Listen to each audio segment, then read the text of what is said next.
Hi all, welcome to our channel. చాలా రోజులైంది videos అయితే అప్లోడ్ చేసి, సో కొంచెం డిలే అయితే అయింది. ఎందుకన్నట్లయితే నేను కొంచెం ఆఫీస్ వర్క్ మీద ఫోకస్ అయితే ఎక్కువ చేస్తున్నాను ఈ 2 వీక్స్ అనేటివి. సో మా ప్రాజెక్ట్ అనేది డెడ్ లైన్ అయితే వచ్చింది. సో దానికోసంగా నేను ప్రాజెక్ట్స్ మీదే, నా ఆఫీస్ వర్క్ ప్రాజెక్ట్స్ మీదే నేను ఎక్కువ ఫోకస్ చేయాల్సిన అవసరం అయితే ఉండింది. So sorry for this delay guys. కొంతమంది కమెంట్స్ కూడా చేస్తున్నారు లైక్ వీడియోస్ అనేవి ఖచ్చితంగా అప్లోడ్ చేయండి అనేది.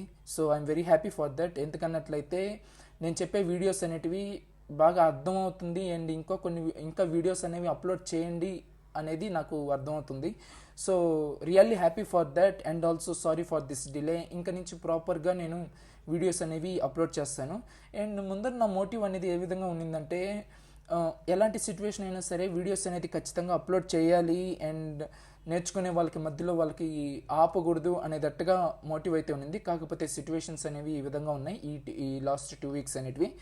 Okay, sorry for this guys. ఇంకా నుంచి ప్రాపర్గా నేనైతే వీడియోస్ అనేవి అప్లోడ్ చేస్తూ ఉంటాను. ఓకే, ముందర సెషన్లో మనం పైప్స్ కాన్సెప్ట్స్ గురించి అయితే డిస్కస్ అయితే చేసుకుందాం అండ్ ఐ హోప్ అందరికీ బాగా అర్థమైంది అనుకుంటున్నాను. అండ్ ఈ సెషన్లో మనం డిపెండెన్సీ ఇంజెక్షన్ గురించి అయితే డిస్కస్ చేసుకుందాం. సో ఇదొక డిజైన్ ప్యాటర్న్. ఈ డిజైన్ ప్యాటర్న్ అనేది ఈ యాంగులర్ ఫ్రేమ్వర్క్లో ఏ విధంగా యూస్ చేస్తాం అనేది చూద్దాం.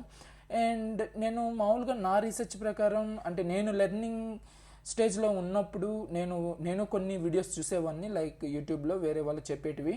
అండ్ నాకు ఎందుకు సరిగ్గా ఎక్కేది కాదు లైక్ ఈ డిపెండెన్సీ ఇంజెక్షన్ అనేది ఎందుకు యూస్ చేస్తాం అండ్ ఇది యూస్ చేయాల్సిన అవసరం అయితే ఏముంటుంది అండ్ వాళ్ళు చెప్పే ఎగ్జాంపుల్స్ అనేది నాకు అర్థం కాక, అండ్ వాళ్ళు చెప్పే రియల్ టైమ్ ఎగ్జాంపుల్ కూడా నేను కరెక్ట్గా కనెక్ట్ అయ్యేవాడిని కాదు. సో నా రియల్ టైమ్ ఎక్స్పీరియన్స్ తర్వాత అది ఉంది, డిపెండెన్సీ ఇంజెక్షన్ అనేది ఒక గుడ్ ఫీచర్. సో ఈ ఫీచర్ అనేది ఏ విధంగా యూస్ చేయాలి, ఈ కాన్సెప్ట్ కానీ తెలిసినట్లయితే మనం యాంగులర్లో డిపెండెన్సీస్ మీద బాగా వర్క్ చేస్తాం.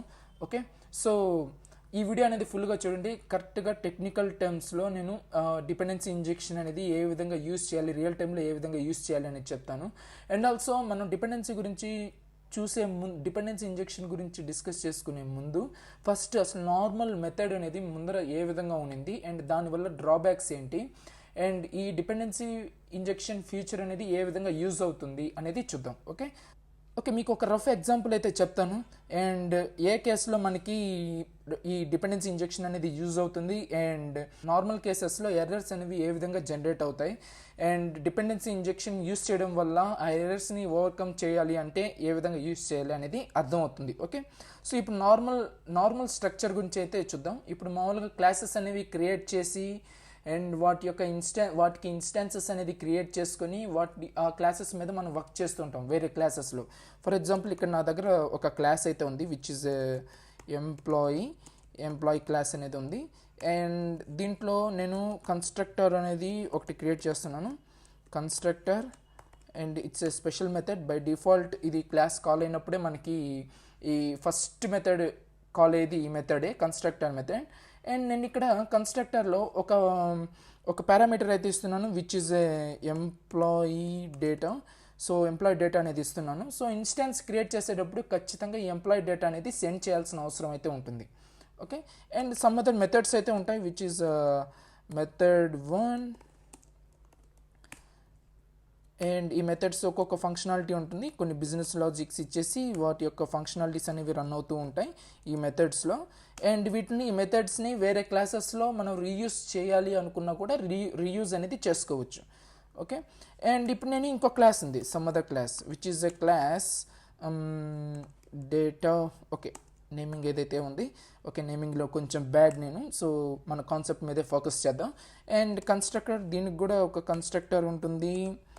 అండ్ ఇక్కడ నేనేం చేస్తున్నానంటే ఒక ఇన్స్టాన్స్ అనేది క్రియేట్ చేయాల్సిన అవసరం అయితే ఉంటుంది. ఓకే, విచ్ ఇస్ ఈ క్లాస్కి ఒక ఇన్స్టాన్స్ అనేది క్రియేట్ చేస్తున్నాను. Okay, public employee. ఎందుకన్నట్లయితే ఈ డేటా అనే క్లాస్లో నేను ఈ మెథడ్స్ అనేవి కొన్ని యాక్సెస్ చేసుకుంటాను అండ్ ఈ మెథడ్స్తో నాకు కొంచెం అవసరం అనేది ఉండొచ్చు అండ్ సమ్ అదర్ ప్రాపర్టీస్తో కూడా నాకు అవసరం ఉండొచ్చు. సో దానికోసంగా నేను ఒక పర్పస్ కోసంగా నేను ఇన్స్టాన్స్ అనేది క్రియేట్ చేసుకుంటున్నాను. న్యూ కీవర్డ్ యూస్ చేసి మనం ఇన్స్టాన్స్ అనేది క్రియేట్ చేసుకుంటున్నాం. అండ్ ఇక్కడ ఇన్స్టాన్స్ అనేది క్రియేట్ చేసేటప్పుడు నేను ఇక్కడ ఎంప్లాయీ డేటా అనేది ఖచ్చితంగా సెండ్ చేయాలి. ఎందుకన్నట్లయితే ఈ కన్స్ట్రక్టర్లో ఒక పారామీటర్ అనేది యాక్సెప్టబుల్గా ఉంది, అంటే ఒక పారామీటర్ అనేది ఖచ్చితంగా సెండ్ చేయాలి. ఓకే, సో ఓకే, అది కూడా అనుకుందాం. ఇక్కడ నా దగ్గర ఒక ఎంప్లాయీ డేటా ఉంది అనేటట్టు కూడా అనుకుందాం. నా దగ్గర ఒక ఎంప్లాయీ డేటా అనేది ఉంది అనుకుందాం. ఓకే, నా దగ్గర ఇప్పుడు ఎంప్లాయీ డేటా అనేది ఉంది అండ్ ఇదే ఎంప్లాయీ డేటా అనేది నేను సెండ్ చేస్తాను. ఓకే, అండ్ ఈ క్లాస్లో నా దగ్గర ఎంప్లాయీ డేటా ఉంది అండ్ ఈ ఎంప్లాయీ డేటా సెండ్ చేసి నేను ఇప్పుడు ఈ క్లాస్లో ఉండే మెథడ్స్ అనేది నేను యూస్ చేసుకుంటాను, రీయూస్ చేసుకుంటాను, లేదంటే వేరే ప్రాపర్టీస్ ఏమైనా యాక్సెస్ చేసుకుంటాను, ఏదైనా చేస్తాను. ఓకే, ఇప్పుడు నేను యాక్సెస్ చేసుకోవాలి అనుకున్నట్లయితే ఈ మెథడ్ 1 కానీ మెథడ్ 2 కానీ ఈజీగా యాక్సెస్ అనేది చేసుకోగలను. ఎందుకన్నట్లయితే నాకు ఈ క్లాస్లో దీని అవసరం అయితే ఉంది. ఓకే, అండ్ ఇప్పుడు నేను ఇంకో కేసు చెప్తాను. ఈ కేసులో పర్ఫెక్ట్లీ ఫైన్. ఈ కేసులో మనం ఇన్స్టాన్స్ అనేది పర్ఫెక్ట్గా క్రియేట్ చేసుకోగలుగుతున్నాం అండ్ మన దగ్గర ఉండే డేటా అనేది సెండ్ చేసి అండ్ ఇక్కడ సమ్ అదర్ మెథడ్స్ అనేటివి, ప్రాపర్టీస్ అనేటివి యాక్సెస్ చేసుకునే పాసిబిలిటీ అయితే ఉంది. అండ్ నేను ఇంకో కేసు చెప్తాను. ఫర్ ఎగ్జాంపుల్ నా దగ్గర ఇంకో క్లాస్ ఉంది. ఇట్లాగ ఎన్నో క్లాసెస్ ఉంటాయి కదా, మనం ఒక ప్రాజెక్ట్ అనేది క్రియేట్ చేసేటప్పుడు డిఫరెంట్ క్లాసెస్ డిఫరెంట్ ఫంక్షనాలిటీస్ కోసంగా మనం ప్రిపేర్ అయితే చేస్తుంటాం. అండ్ ఈ క్లాస్లో వచ్చేసి రిట్రైవ్ సమ్ క్లాస్ ఏదో ఈ యొక్క క్లాస్ అనేది ఒకటి క్రియేట్ చేశాను. అండ్ దీంట్లో నేనేం చేస్తానంటే నా దగ్గర ఎంప్లాయీ డేటా లేదు, ఏమీ లేదు. జస్ట్ కాకపోతే నాకు ఈ మెథడ్ 1తో అవసరం అవుతుంది. ఈ క్లాస్లో మెథడ్ 1 అనే మెథడ్తో నాకు అవసరమైతే ఉంది. దీన్ని యూస్ చేసుకోవాలి అనుకుంటున్నాను. ఈ క్లాస్లో ఉండే ఈ మెథడ్తో నాకు అవసరమైతే ఉంది, దీన్ని యూస్ చేసుకోవాలి అనుకుంటున్నాను. ఏ విధంగా యూస్ చేసుకోగలను? ఒక ఇన్స్టాన్స్ అనేది ఇక్కడ సేమ్ ఇలాగ ఇక్కడ ఏ విధంగా అయితే మనం క్రియేట్ చేసాము, సో ఈ విధంగా నేను క్రియేట్ చేసి ఇన్స్టాన్స్ అనేది క్రియేట్ చేసుకోగలను. కాకపోతే ఇక్కడ ప్రాబ్లం ఏంటంటే ఎంప్లాయీ డేటా అనేది నేను ఏ విధంగా క్రియేట్ చేయాలి అంటే, ఈ క్లాస్లో అయితే నా దగ్గర ఎంప్లాయీ డేటా ఉంది కాబట్టి నేను సెండ్ చేసి ఒక ఇన్స్టాన్స్ అనేది క్రియేట్ చేసుకొని నేను వీటిని యూస్ చేసుకునే దానికైతే ఒక ఇన్స్టాన్స్ అనేది క్రియేట్ చేసుకునే పాసిబిలిటీ అయితే ఉంది. కానీ ఇక్కడ ఎంప్లాయీ డేటా లేదు, కాకపోతే నాకు ఈ మెథడ్ అనేది రీయూస్ చేసుకునే దానికైతే నాకు అవసరం అయితే ఉంటుంది. అండ్ నేను ఇంకో మెథడ్ అనేది నేను క్రియేట్ చేయను, జస్ట్ ఈ క్లాస్లోని ఈ మెథడ్ అనేది నేను యాక్సెస్ చేసుకోవాలి అనుకుంటున్నాను. సో ఈ కేసులో ఎర్రర్ అనేది ఖచ్చితంగా జనరేట్ అవుతుంది. ఈ క్లాస్కి ఇన్స్టాన్స్ అనేది క్రియేట్ చేయాలంటే ఒక ఎర్రర్ అనేది ఖచ్చితంగా జనరేట్ అవుతుంది. ఓకే, సో అప్పుడు ఇట్లాంటి కేసెస్లోనే మనకి డిపెండెన్సీ ఇంజెక్షన్ అనేది యూజ్ అవుతుంది. సో మామూలుగా మీకు కానీ ఆబ్జెక్ట్ ఓరియంటెడ్ ప్రోగ్రామింగ్ అని తెలిసినట్లయితే, క్లాసెస్తో ఎలా వర్క్ చేయాలి అనేది తెలిసినట్లయితే మీకు అర్థమవుతుంది. ఒకవేళ మీకు ఈ ఇన్స్టాన్స్ అనేది ఏ విధంగా క్రియేట్ చేయాలి అనేది మీకు కానీ తెలియలేదు అన్నట్లయితే ఒకసారి జస్ట్ ట్రై చేయండి. నార్మల్ క్లాసెస్ అనేవి క్రియేట్ చేసి అండ్ వితౌట్ పారామీటర్తో ఒక క్లాస్కి ఇన్స్టాన్స్ అనేది ఏ విధంగా క్రియేట్ చేయగలుగుతారు అనేది ట్రై చేయండి. మీకు ఖచ్చితంగా ఎర్రర్ అనేది ఖచ్చితంగా జనరేట్ అవుతుంది వితౌట్ పారామీటర్తో. సో ఎందుకన్నట్లయితే ఇక్కడ నా దగ్గర ఆ డేటా లేదు అండ్ నేను పంపించాల్సిన అవసరం కూడా లేదు. కాకపోతే నాకు ఈ మెథడ్ అనేది రీయూస్ చేసుకోవాలి అనుకున్నట్లయితే నేను ఇన్స్టెన్స్ అనేది క్రియేట్ చేసి నేను ట్రై చేయాలనుకుంటున్నాను ఇది యాక్సెస్ చేసుకునేదానికి. I don't want to write same method in here. Okay, నేను ఇదే సేమ్ మెథడ్ అనేది ఇక్కడ రాయాలి అనుకోవట్లేదు, కాకపోతే ఇక్కడ ఉన్న మెథడ్ని నేను రీయూస్ చేయాలి అనుకుంటున్నాను. సో ఈ కేసెస్లో అయితే మనకి ఎర్రర్ అనేది జనరేట్ అవుతుంది. సో ఇట్లాగా డిఫరెంట్ క్లాసెస్లో మనం ఇన్స్టాన్స్ క్రియేట్ చేసుకోవాలి అనుకున్నట్లయితే ఒకవేళ ఇక్కడ కానీ మీకు కానీ ఏమైనా పారామీటర్స్ కానీ ఇక్కడ యాక్సెప్టబుల్గా కానీ ఉన్నట్లయితే, అంటే ఇక్కడ పారామీటర్స్ కానీ ఏదన్నా డిక్లేర్ కానీ చేస్తున్నట్లయితే మనం ఈ విధంగా ఇన్స్టాన్స్ క్రియేట్ చేసుకునే దాంట్లో మనకి ఎర్రర్స్ అనేవి జనరేట్ అవుతూ ఉంటాయి. సో ఈ కేస్కే మనం డిపెండెన్సీ ఇంజెక్షన్ అనేది యూజ్ చేస్తాం. Okay, don't be confuse guys, ఇది జస్ట్ ఒక డ్రాబ్యాక్ మాత్రమే. క్లాసెస్లో వర్క్ చేసేటప్పుడు మనకి జనరల్గా ఫేస్ అయ్యే సిచ్యువేషన్స్ ఇవి. అండ్ ఈ సిచ్యువేషన్ని ఓవర్కమ్ అవ్వాలి అనుకున్నట్లయితే యాంగులర్లో మనకి డిపెండెన్సీ ఇంజెక్షన్ ఫీచర్ అయితే ఉంటుంది. సో దీనికి నార్మల్గా ది బెస్ట్ ఎగ్జాంపుల్గా చెప్పుకోవాలి అనుకున్నట్లయితే మనం ఒక సర్వీస్ ఫైల్స్ అనేవి యూస్ చేస్తూ ఉంటాం. సో సర్వీస్ ఫైల్స్ అనేవి మనం క్రియేట్ చేసి, అది కూడా ఒక క్లాస్ ఫైల్, కాకపోతే అది ఒక ఇంజెక్టబుల్ ఫైల్. అండ్ ఈ ఫైల్లో మనం నార్మల్గా రియల్ టైంలో మనం దేనికోసంగా వర్క్ చేస్తామంటే ఏదన్నా ఒక డేటా హోల్డ్ చేయాలి అనుకున్నా కానీ, లేదంటే ఒక ఏపీఐ కాల్ అనేది చేయాలి అనుకున్నా కానీ, ఆ ఏపీఐ కాల్స్ అనేటివి ఓకే, ఇది ఇక్కడ చూడండి, ఇక్కడ బెస్ట్ ఎగ్జాంపుల్ చెప్తాను. ఫర్ ఎగ్జాంపుల్ మీరు ఒక ఏపీఐ కాల్ అనేది ఒక క్లాస్లో అయితే ఒక సర్వీస్ క్లాస్లో ఒకటి ఇచ్చుంటారు. అండ్ ఆ సర్వీస్ క్లాస్లో ఉండే ఏపీఐ కాల్ ఒక మెథడ్ అనేది ఇచ్చుంటారు కదా, ఆ మెథడ్ అనేది మనం డిఫరెంట్ క్లాసెస్లో మనం రీయూస్ చేయాలి అనుకుంటాం. సో ఆ టైమింగ్లో ఒకవేళ అదే క్లాస్లో కానీ మన దగ్గర అదే సర్వీస్ క్లాస్లో ఒకవేళ పారామీటర్స్ కానీ ఏదైనా కన్స్ట్రక్టర్లో కానీ డిఫైన్ చేస్తున్నట్లయితే ఆ టైంలో మనం ఇట్లాంటి ఇన్స్టాన్సెస్ అనేది క్రియేట్ చేయలేము. ఎందుకన్నట్లయితే ఏ పారామీటర్స్కి సంబంధించిన డేటా అనేది అన్ని క్లాసెస్లో మన దగ్గర ఉండదు. ఓకే, సో ఆ కేసులో మనం ఏ విధంగా ఇంజెక్ట్ చేయగలం అనేది చూపిస్తాను. ఓకే, సో ఇది సర్వీసెస్తో కరెక్ట్గా ఉంటుంది, మీకు చెప్తాను ఏ విధంగా అనేది.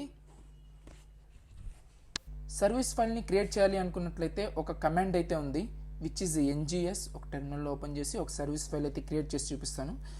NGGS సర్వీస్ ఫైల్ని మనం ఒక ఫోల్డర్లో అయితే మెయింటైన్ చేద్దాం, అన్ని సర్వీస్ ఫైల్స్ని. ఓకే, NGGS, S అంటే సర్వీస్, G అంటే తెలుసు మీకు జనరేట్, అండ్ షేర్డ్ ఫోల్డర్లో మనం ఒక సర్వీస్ ఫైల్ అయితే కాల్ చేద్దాం, విచ్ ఈజ్ డేటా అనేది అయితే ఇచ్చేద్దాం. Okay, enter. ఇక్కడ చూసారా షేర్డ్ ఫోల్డర్ అనేది ఉంది, అండ్ spec.ts అండ్ service.ts. మనకి spec.tsతో వర్క్ చేయాల్సిన అవసరం అయితే లేదు, అండ్ మనం ఇప్పుడు వర్క్ చేసేది ఓన్లీ data.service.ts అనే ఫైల్లోనే. Okay, it's a class and ఇది ఇంజెక్టబుల్ ఫైల్. ఏ కాంపోనెంట్స్లో అయినా మనం దీన్ని ఈ ఫైల్ని డేటా సర్వీస్ ఫైల్ని మనం ఇంజెక్ట్ అనేది చేయగలుగుతాం, అండ్ దీంట్లో ఉండే మెథడ్స్ కానీ దీంట్లో ఉండే పారామీటర్స్ కానీ మనం రీయూస్ అనేది ఏ కాంపోనెంట్స్లో అయినా మనం చేసుకోవచ్చు. ఓకే, ఫర్ ఎగ్జాంపుల్ ఇక్కడ నేను ఏం చేస్తానంటే, నాకు ఇప్పుడు HTTP క్లయింట్తో వర్క్ చేయాలి అనుకుంటున్నాను. ఎందుకన్నట్లయితే మనం ఏదైనా API కాల్స్ అనేవి చేయాలి అనుకున్నట్లయితే ఒక HTTP క్లయింట్ అనే మాడ్యూల్తో అయితే నేను వర్క్ చేయాలి అనుకుంటున్నాను. సో దానికోసంగా నేను ఇక్కడ ఇంపోర్ట్ అయితే చేసుకుంటాను, అంటే దీనికి ఒక ఇన్స్టెన్స్ మాదిరిగా ఒకటి క్రియేట్ చేసుకుంటాను. కాకపోతే ఇది ఇన్స్టెన్స్ కాదు, it's just dependency. Okay, it's just dependency. Okay, HTTP and HTTP client. Okay, HTTP క్లయింట్తో వర్క్ చేయాలి అనుకున్నట్లయితే ఆ మాడ్యూల్ అనేది మనం ఇంపోర్ట్ అయితే చేసుకోవాలి. HTTP client module, I think this only fix లేదా. ఓకే, వెయిట్, ఇంపోర్ట్ అయితే చేద్దాం from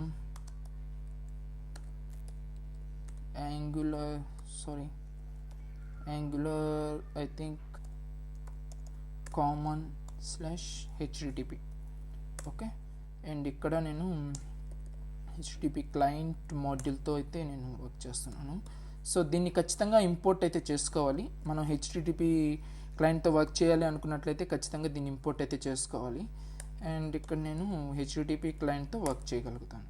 so it's one of the dependency. ఈ HTTP క్లయింట్ మనకి ఇంకో డౌట్ రావచ్చు. ఓకే, ఇది ఈ విధంగా ఎందుకు ఒక ఇన్స్టెన్స్ మాదిరిగా క్రియేట్ చేసుకోవచ్చు కదా, న్యూ కీవర్డ్ యూస్ చేసి ఒక ఇన్స్టెన్స్ మాదిరిగా క్రియేట్ చేసుకోవచ్చు కదా అనుకున్నట్లయితే, సేమ్ అప్లైస్ హియర్. ఇక్కడ కూడా ఈ డిపెండెన్సీ అనేది ఒకటి ఉంటుంది, హ్యాండ్లర్ అనే డిపెండెన్సీ ఉంటుంది.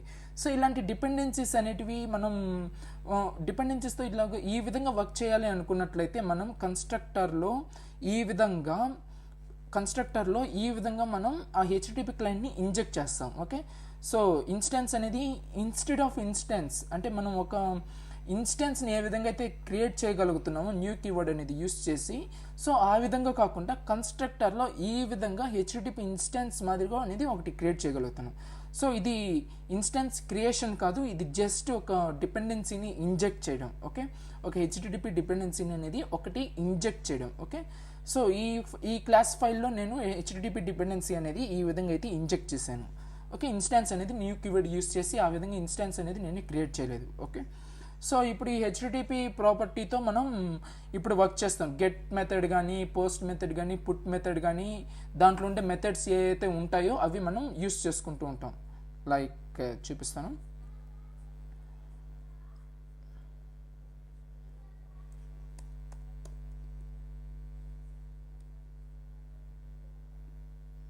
ఇక్కడ చూసారా, ఇక్కడ ఒక మెథడ్, ఇది పుట్ అనేది ఒక మెథడ్, లేదంటే గెట్ అనేది ఒక మెథడ్ ఉంటుంది. సో ఇది ఆల్రెడీ డిఫైన్ చేసి ఉంటాయి. సో ఈ గెట్ అనేది ఒక మెథడ్. ఓకే, ఈ క్లాస్లో మనం ఈ మెథడ్స్ అనేటివి ఈజీగా ఫ్రీగా యాక్సెస్ అనేది చేసుకోవచ్చు using dependency injection feature. Okay, so ఈ డిజైన్ ప్యాటర్న్ అనేది ఈ విధంగా ఉంటుంది.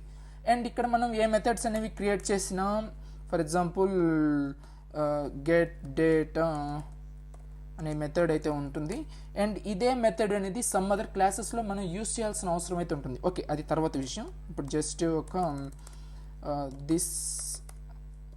This dot HTTP dot get method కానీ పుట్ మెథడ్ కానీ మనకి ఇక్కడ సంథింగ్ యూఆర్ఎల్స్ ఇచ్చేసి ఇక్కడ మనం ఈ విధంగా అయితే ఓకే నేను తర్వాత చెప్తాను. హెచ్టిటిపి క్లయింట్తో ఏ విధంగా వర్క్ చేయాలి నేను తర్వాత చెప్తాను. జస్ట్ చెప్తున్నాను, జస్ట్ ఈ హెచ్టిటిపి క్లయింట్తో మనం ఈ విధంగా వర్క్ చేస్తున్నాం అండ్ హెచ్టిటిపి అనేది డిపెండెన్సీ అనేది ఏ విధంగా ఇంజెక్ట్ అనేది చేస్తాం అనేది ఒకటే చెప్తున్నాను. ఓకే, అండ్ ఇదే గెట్ డేటా అనేది ఈ క్లాస్లో ఈ గెట్ డేటా మెథడ్ అయితే ఉంటుంది. ఈ మెథడ్ అనేది సమ్ అదర్ కాంపోనెంట్స్లో కానీ సమ్ అదర్ క్లాస్ ఫైల్స్లో కానీ యూస్ చేసే అవసరం అయితే ఉంటుంది. సో మనం ఫ్రీగా అనేది యాక్సెస్ చేసుకోవచ్చు. సేమ్ అక్కడ కూడా ఈ క్లాస్ అనేది ఈ విధంగా ఈ క్లాస్ అనేది మనం వేరే కాంపోనెంట్స్లో డిపెండెన్సీ ఇంజెక్షన్ అనేది చేసి దాన్ని ఆ కాంపోనెంట్లో కానీ క్లాస్లో కానీ ఇంజెక్ట్ చేసి ఈ క్లాస్ అనేది యూస్ చేసుకోవచ్చు. ఈ క్లాస్లో ఉండే మెథడ్స్ కానీ ప్రాపర్టీస్ కానీ యూస్ చేసుకోవచ్చు.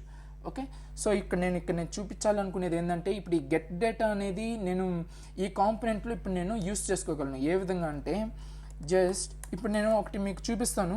నేను ఒక క్లాస్ అనేది ఈ డేటా సర్వీస్ క్లాస్ అనేది ఇక్కడ ఇన్స్టెన్స్ మాదిరిగా క్రియేట్ చేసి నేను చూపిస్తాను. And public data service new keyword data service ఇక్కడ యూస్ చేసి ఇక్కడ నేను ఏం సెండ్ చేయాలి, హెచ్టిటిపి క్లయింట్ హెచ్టిటిపి డిపెండెన్సీ అయితే ఇక్కడ ఉంది. అండ్ నేను ఇక్కడ ఏ విధంగా సెండ్ చేయగలను, నా దగ్గర హెచ్టిటిపి డిపెండెన్సీకి సంబంధించింది ఏది లేదు. ఓకే, నేను ఏది సెండ్ చేయలేను, ఇక్కడ నుంచి ఏ డేటా అనేది సెండ్ చేయలేను. నేను ఒక ఇన్స్టెన్స్ అనేది కూడా నేను క్రియేట్ చేయలేను. సారీ, ఇక్కడ కోలన్ కదా ఈక్వల్స్.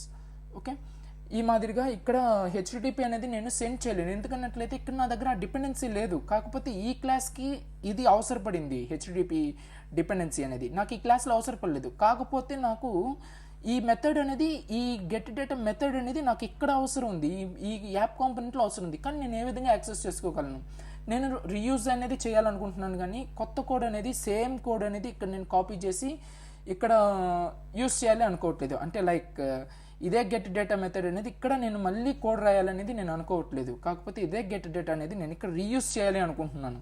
సో ఆ కేసులోనే మనకు ఉండేది dependency injection. Okay, so constructor అనేది క్రియేట్ చేస్తాం. కన్స్ట్రక్టర్ పారామీటర్స్ ఇక్కడ మనం ఏదైతే డిఫైన్ చేస్తామో ఇక్కడ మనం ఇచ్చేయాలి. Okay, data service.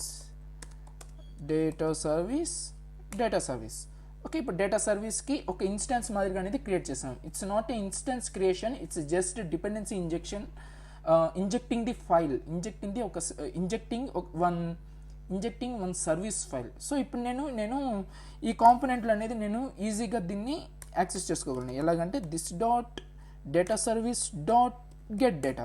చూసారా, నేను ఫ్రీగా ఇప్పుడు యాక్సెస్ చేసుకోగలుగుతున్నాను. ఓకే గైస్, ఐ హోప్ మీ అందరికీ ఖచ్చితంగా అర్థమవుతుంది అనుకుంటాను. ఒకవేళ అర్థం కాలేదు అనుకున్నట్లయితే దీని మీద గుడ్ ప్రాక్టీసెస్ అనేటివి మనం అప్కమింగ్ సెషన్స్లో వన్ బై వన్ చెప్పుకుంటూ వస్తాం.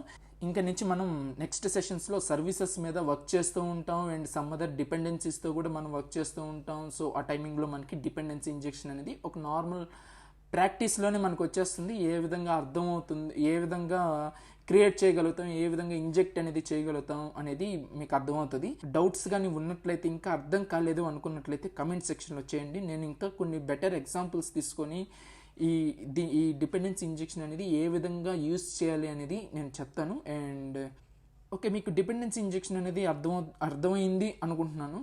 ఓకే, ఒకవేళ అర్థంగానే అయినట్లయితే ఒక లైక్ అయితే ఇవ్వండి. అండ్ అర్థం కాలేదు అనుకున్నట్లయితే కమెంట్ అయితే చేయండి. అండ్ అర్థమైనా కూడా కమెంట్ అనేది చేయండి. నాకు అర్థమవుతుంది మీకు ఎంతవరకు అర్థమవుతుంది లేదు అనేది నాకు అర్థమవుతుంది. సో దాన్ని బట్టి నేను ఇంకో వీడియో అనేది చేయాలా లేదా అనేది నేను డిసైడ్ చేసి చెప్తాను. Okay guys, thank you.